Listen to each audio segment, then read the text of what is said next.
Hello, everyone, and welcome to the Dragons, Gazelles, and Unicorns podcast. I'm Rosemary Truman, founder and CEO of the Center for Advancing Innovation, and I'm here to welcome Arthur Bavelas on the podcast.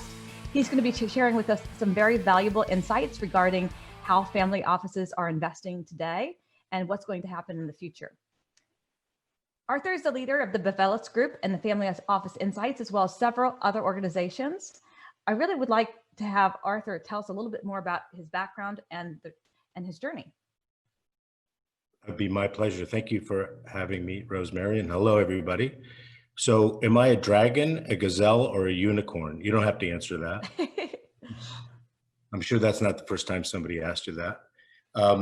Fortunately for me, I was toiling away 23 years ago, and even though I'm not a technologist, I built a technology company with a partner that did billing, collection, claims adjudication for a healthcare company. And I like to joke and say that we invented SaaS, software as a service, but it was really servers in disparate buildings put together with duct tape and bubble gum, and it actually worked. And so the fortunate part about it is they sold the company once, bought it back, and then sold it again as a result of a change of control from my primary customer and the primary investor at the time. So as legend has it, we were able to sell it and get into a big fight with a Goliath, and essentially had contracts that allowed us to have this business that if there was a change of control, that they either had to pay us the net present value of the future revenue stream, or they had to buy us out or keep us. And they decided they weren't going to do any of those. So we had a big legal fight. And at the end of the day, we had a monetization event, which was not very elegant, but ended up being a meaningful amount of money, where then I had to decide how to invest the money, because I wasn't an investor at the time. Not sure that I am now, but I certainly didn't know anything about it then. So that's the genesis of me being what you could argue is a private investor for the last 23 years. Oh, do I still have you? Mm-hmm. Yeah, I'm here. And so along the way, I brought up 3 children and lived in Villanova at the time, moved to New York City, and formed my family office 13 years ago. And one of the operating companies that I own is what people know most, and that's Family Office Insights, which is 22,000 members, 5,000 family offices. And it's just a group of active deal flow family offices, not a conference company, but even though we've done a conference at the UN, as you know. So that's it. I've got a community of active family offices, most of which aren't my peers because they're a lot richer than I am. And so we have a group that is interested in seeking deal flow that's meaningful. And so we provide that platform without any success fee. And I'm just clearing that up from a regulatory perspective. We just provide a community of peers where they can look at deal flow in a safe environment. And then along the way, I've invested my own money in a variety of things, lost a bunch of money, made a bunch of money. And so fast forward to today, Family Office Insights act as a nice platform for me to look at deal flow and many other family offices.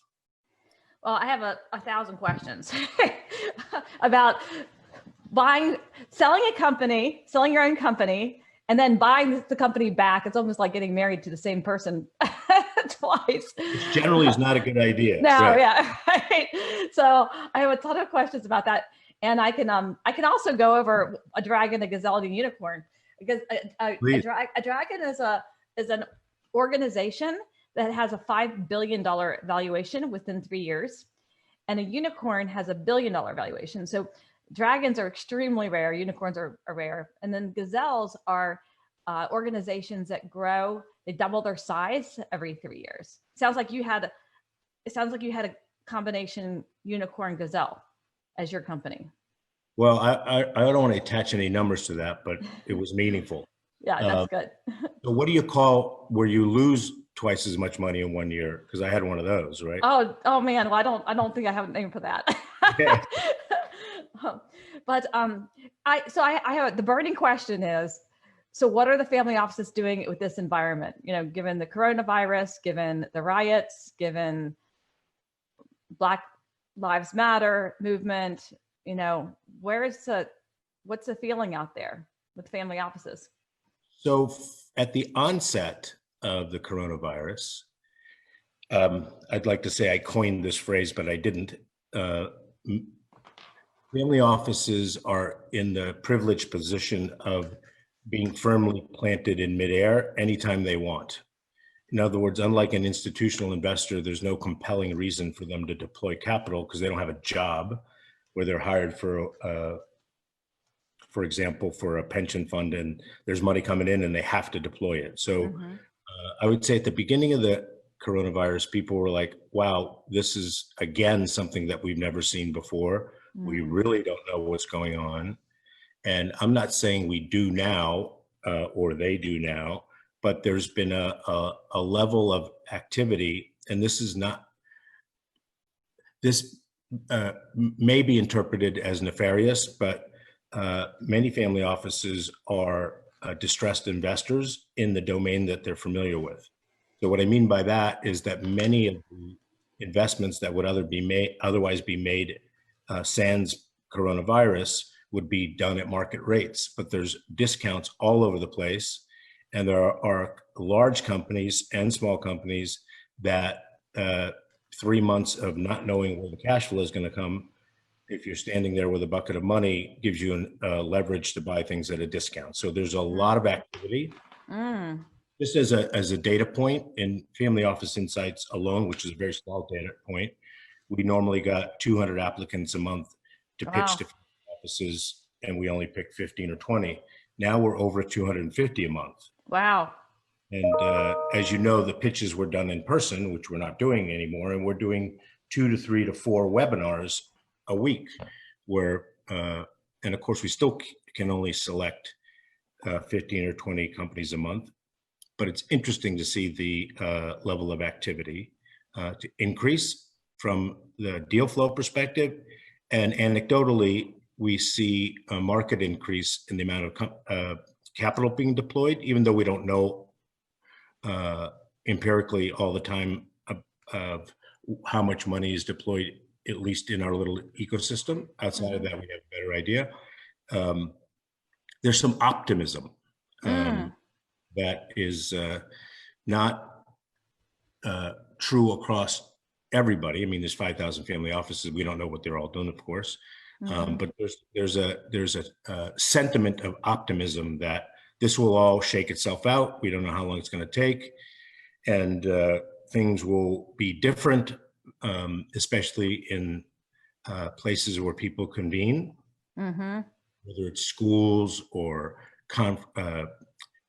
cruise ships or restaurants, and of course, idiosyncratically, we have issues in New York that are different than everywhere else. I mentioned to Rosemary, everybody who's on the podcast, that I'm in Florida right now. I wasn't bailing from New York. I just needed some vitamin D. And Florida is as if coronavirus is not here. Wow. In contrast to New York, where we're all staying inside and not having cocktails with our friends. And people are going out to dinner here and not a few are wearing masks. And it's kind of bizarre. Wow. What part of Florida, could you say what part of Florida you're in right now? I really don't want to say. Oh, okay. All right. It's just outside of Fort Myers. So, but basically all of Florida is like that, from what you understand? Well, I don't think Miami, just like another urban area that's concentrated, is like that perhaps, but there's definitely business as usual here in many, many ways. Interesting. Yeah, they just started opening the restaurants 2 days ago in where I am, Bethesda. Bethesda, yeah. Yeah. So what do you think is going to happen in the future? So it sounds like what you're saying is you have a lot more deal flow. There is capital being deployed at a discount. And, what do you think is going to happen going forward? I mean, I think today I heard on the news that the recession is over. It has just... Yeah, so not unlike many, I love embracing fake news. I'm not sure what to listen to, but when you there's a continuum of companies, right? There's the small startup, there's the around ABC, there's the large public companies, there's the large private companies. And I think there's a variety of things you can say about all those. But for example, people are actually deploying capital in the lowest part of the capital stack by buying common stock shares in Hertz. Arguably was just smoked by coronavirus. So institutional investors seem to be optimistic in that things will come back. I rented a Hertz car, which is no indication for anything except, you can count on Hertz, right? Yeah. But the private equity markets they're non-public, non-liquid, have been traditionally the big private equity firms, KKR, Blackstone, BlackRock, that sort of thing. And family offices have traditionally stayed away from that. But many of them in the last 5 or 6 years have started to do direct investments, not for what a lot of people believe to be disintermediation of investment banks to support fees, but because they understand a certain domain expertise. And they deploy capital in what they understand. And your made your family office fortune, let's just call it that, in a particular domain, and you see what you normally would have to pay a premium dollar for available, not necessarily in a control, but potentially control position in a private company and something that you understand. Now's the time to roll them up together, right? So that's what, and you can get in at a discount, and there's not, I'm going to say desperate, but there's cash is king. So a lot of people need capital. Could you talk about you mentioned the low capital stack, and you kind of mentioned what it was. Could you provide a little bit more detail about what you mean by that? So I don't think it's fake news, but I heard it on the news, is that 2 weeks ago, Hertz, which we all know, filed bankruptcy protection. So the PPP money, whatever they got, was not nearly enough. I have no idea what that number is. But you can buy, since it's a public company, a variety of instruments to invest in Hertz. You can buy a bond. You could, which is essentially debt.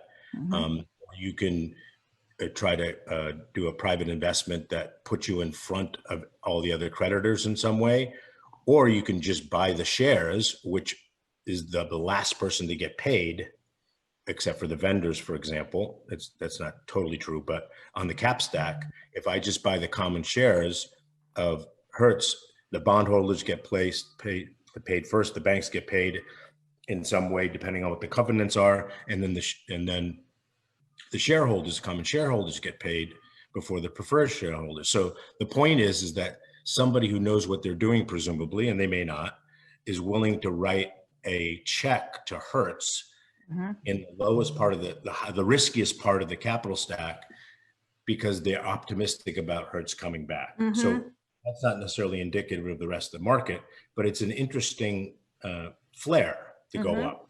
Okay. We will get through this. People will go back to normal.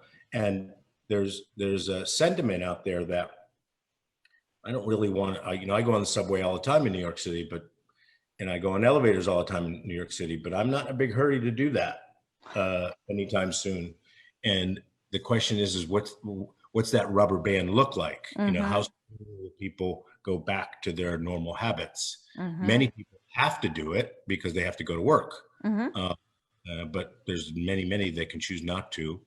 And the concert business, like, who wants to go sit next to somebody who is high and drunk and sneezing on you? I mean, I'm characterizing things inappropriately, but you get my point. Yes, I get it. I get it. It's the same with the movies, right? Right. Yeah. Have you seen which is, by the way, Rosemary, Lowe's is thinking they're not going to make it. The Lowe's theaters. Yeah. And the gyms, so many gyms have filed for bankruptcy. I wonder how many of those are going to make it. Yeah, who wants to do that? Yeah, I like to work out, but I don't know about the gym. So have you seen any changes in syndication or anything like that? The syndication methodology has been one that is commonly used. So syndication in terms of a family office taking a lead position and investing in something and rallying a bunch of their friends and taking a carried interest or management fee or not, that is still super active. Okay, cool. I will say that syndication in terms of taking debt and consolidating it and spinning out a bond is still active, because you can rate that bond or not rate the bond. So there's a slowing because there's still people not sure what's going to be happening, but there's activity. Okay. And what time frame do you think that we will? So it sounds like everything is relatively normal. It has from what you have observed, it's actually just gotten a lot more deal flow. So the volumes are going up. The volumes of deals and the volumes of deal flow is going up significantly. And in my little world, the deals being done is going up, but that's just my little world. So I can't, on a grander scale with IPOs and that sort of thing.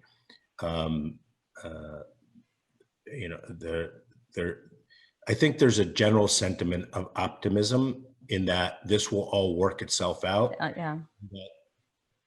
Things aren't normal, but the decision and critical thinking skills are the same. Meaning, when you look at deploying capital, you have a few more things to consider because of the pandemic and what's going on in the world otherwise. But the critical thinking and decision metrics are there's a lot of incumbent metrics that you continue to use. So do you have any experience with crowdfunding platforms and family offices using those platforms? I have experience with a couple that we know and love. I'll put a plug in for Republic. They're, as many people know, they were started by the founders of AngelList. And family offices are not generally investors in that stage of crowdfunding, although there are many that are. But for example, Republic has Republic Labs, which is the next raise. They're in that, just because they don't have an allocation to venture, right? They might have an allocation to venture at the round B or C or A or something like that, but not at startup venture. Using crowdfunding as a mechanism to help, using Kickstart, to just put a pun there, to kickstart a company that they might be funding or creating, is a very popular thing, because it's essentially free money. Meaning, and I'll get chastised for saying that, it's not that you don't have to consider the early shareholders, it's just that the crowdfunding community are writing $100 and $1,000 checks, and the valuation in which they get in it's a different number. And so you can raise $1 million or $500,000 or $250,000 on an idea with some sort of path to success. And so in many, many cases, it's a smart thing to do if you're incubating a new company or you're starting a new company as a family office. And I will say this, that people might be interested in knowing, which they might know intuitively, and what you just suggested, is most of the single family offices that I know are invested in lots of interesting things that they understand. And they want other family offices to co-invest with them with or without friction, because the thing that's different about having a family office investor than an institutional investor, for example, is it comes along with not just money, which is fungible, but a whole network of people that can also invest. But even more importantly, the ability to pick up the phone and call Procter & Gamble and say, hey, can you be a customer for this company that I invested in, and open that door to actually have a conversation to get a pilot done, et cetera. So opening the doors and having resources other than money is a really interesting attribute of a family office investor. They're not all that way, but it's helpful. Well, I have some exciting news on the crowdfunding platform side of things. The SEC has changed the regulation around how much non-accredited investors can invest in one company. Accredited and non-accredited investors can invest in one company using Title II, the CF, and now they can goes up to $5 million, and the A+ can go up to $50 million. So during this pandemic, we launched a company called Ignite Social Impact, which is a crowd equity platform. So it'll be coming around shortly, and I was very curious about what you're going to say there. We also, by the way, launched an effort focused on children's health. The press release came out last Thursday. It's called Innovate Children's Health, and I know a lot of family offices are interested in that area as well. Yeah, I saw that. Super excited for both things. Yeah. Where do you think that all the extra deal flow is coming from?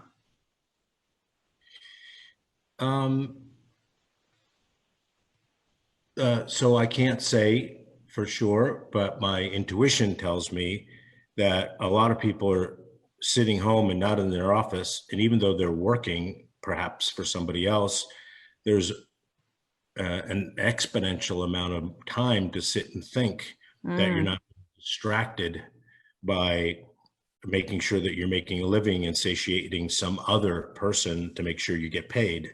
How about that for being tough on employers? Yeah. So, imagine if you have a job and you can get it done during the day while you're sitting home in your pajamas, and you've had this idea that you're going to incubate.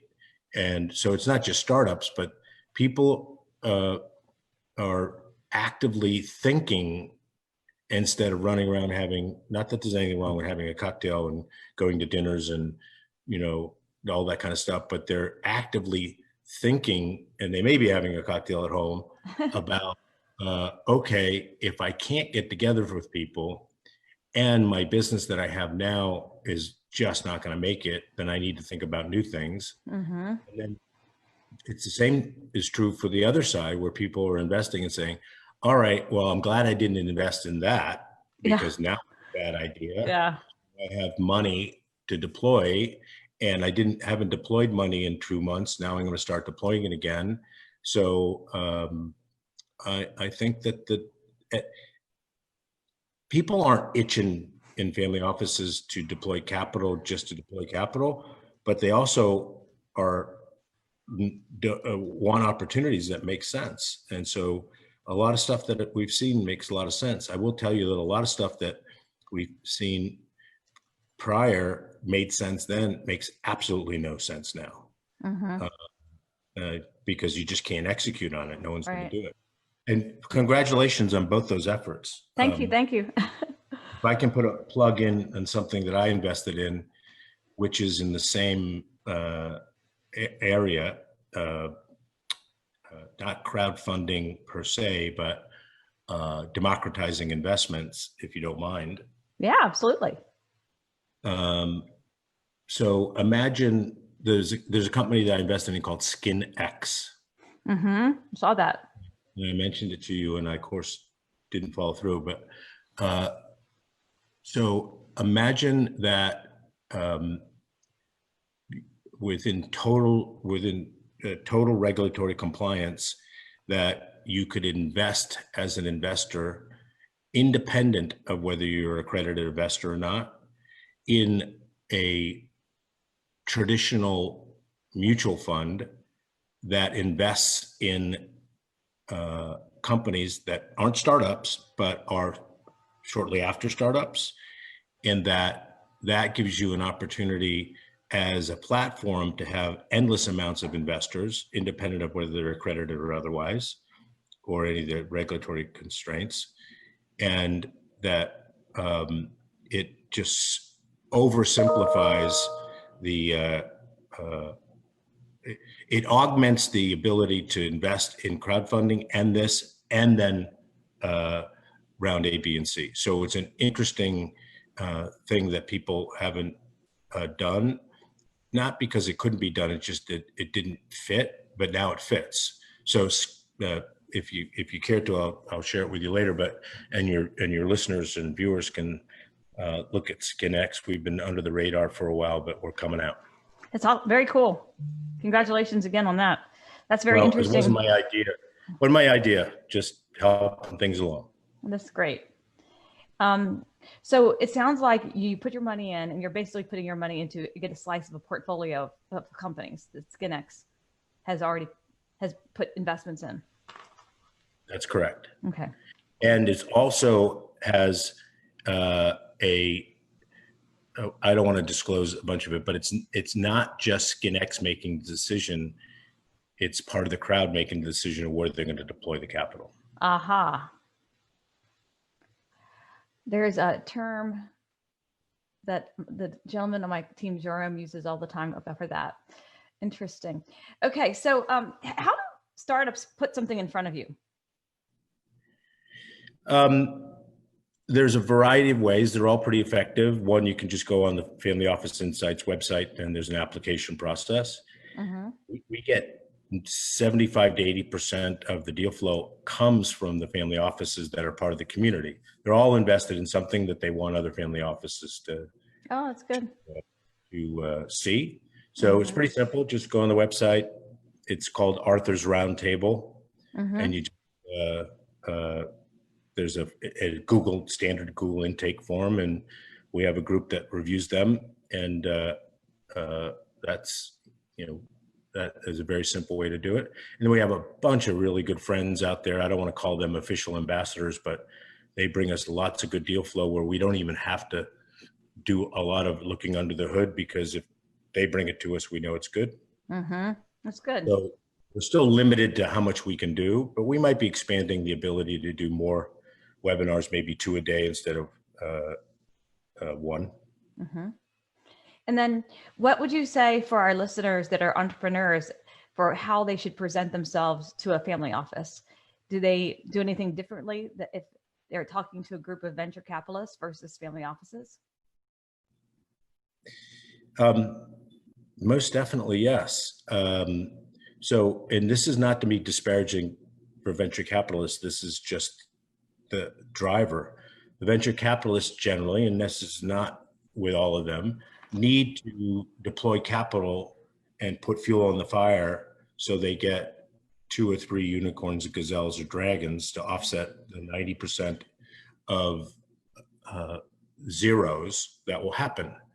So they have an agenda that sooner or later they have to exit, which may be fine for a business that you might be building and growing, but maybe not fine. The family offices, on the other hand, are very patient, and they've gotten rich through equity or inheritance or real estate or building a business. And so their liquidity needs are important, but they don't have to satisfy 23 or 430 LPs to make sure that they put numbers up on the board, and so they can raise the next fund. Nothing wrong with that, but it's a different mindset in that it may not have to be an exit to call it a success. Does that answer your question? Yeah, that does. That's perfect. So basically, people, they're willing to sit still and invest for the long term. If you're a family office, you're not looking. Not everybody. Yeah, not everybody, but a lot of them. Patient. It tends to be more patient capital. Yes. And so when entrepreneurs are actually physically presenting, is there anything they should do, like to pull heartstrings? I mean, what would you? Yeah. Yeah. It's counterintuitive. I'm not a good writer, but I wrote a couple things that were edited nicely. And on the website, you can find how to pitch to family offices. And I coyly called it the Bavelas 7. One of the things that's counterintuitive, because entrepreneurs, and appropriately so, are salesmen, they tend to leave the bad news to the end, which is just a bad idea. It's a bad idea. It's not pleasant to get dismissed at the beginning of a meeting or a pitch, because it's a non-starter for whatever reason.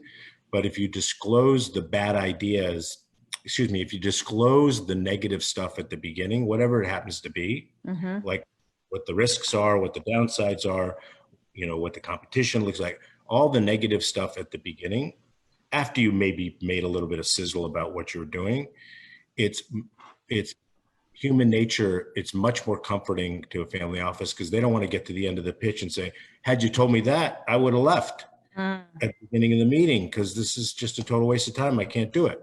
So nobody wants anybody to leave. They all want to be able to convince them that to write a check.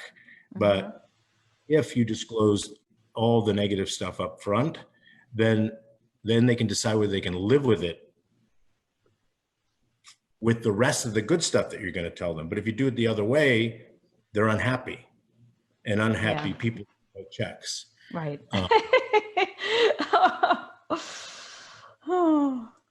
So there's the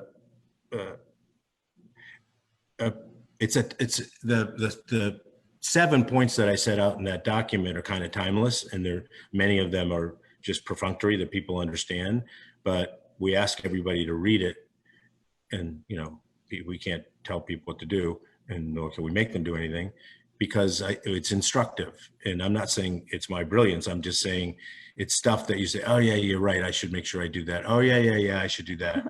Oh yeah. So it's just a reminder, so everybody's welcome to do that. So what do you have coming up? Do you want to tell the world about it? Anything that you have coming up? Some exciting news? So I have something we just did that was super interesting. So Family Office Insights and me have done a really bad job of doing all the what I call the soft stuff around family offices. Like we've just been a deal flow club, so to speak. We don't talk about your kids doing drugs and what shrink you should see and what schools you should get in, and taking care of your houses all over the world. We don't do any of that. But just last week, we had let's see if I can say this.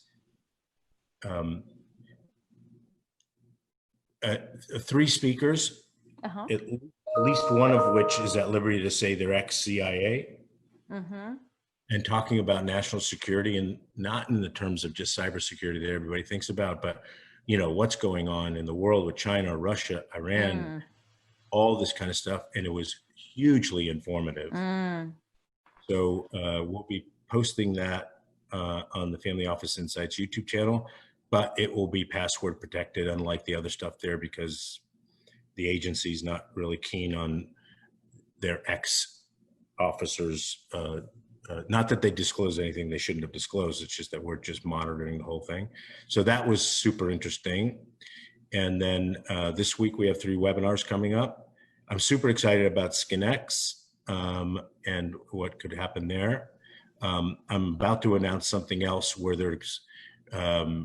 we're putting liquidity in the secondary, liquidity in private investments that wasn't otherwise there. Like by allowing for a bid and ask on private investments. So for example, if you're an Airbnb employee and they're not going public anytime soon, you're sitting on a couple $1 million of equity and you can liquidate it, but there's no, the complications of a willing buyer and willing seller and a private transaction and all the friction associated with that is a bummer.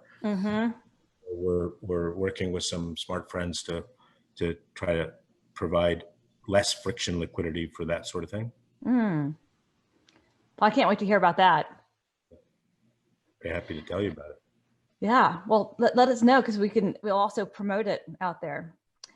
Is there anything you want to leave people with, a little bit of some insights about the future of family offices and how that, any particular valuable insights that you have? You've already provided us with lots of valuable insights, but. Well, thank you for saying that. I don't know.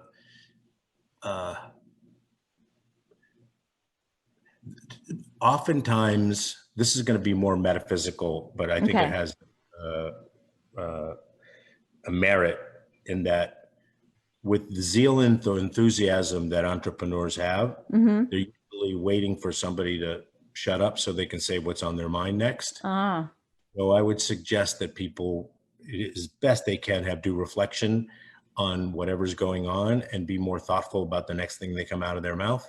Not because zeal and enthusiasm are bad. It's just that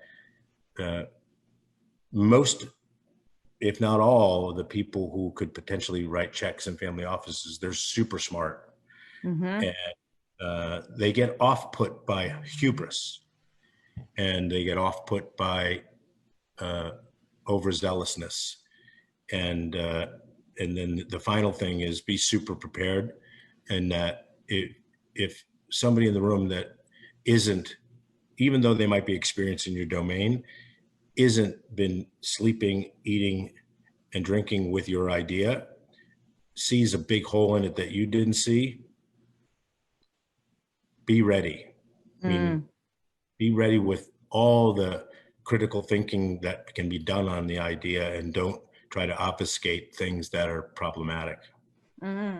That's excellent advice. Excellent advice. Well, Arthur, thank you so much for your time today. It's been incredible. I really appreciate it. I'm super, super glad to be here with you, and it's good to see you. Good to see you too. Will we have cocktails soon? I do too. Oh my gosh, remember last time in New York? It was so much fun.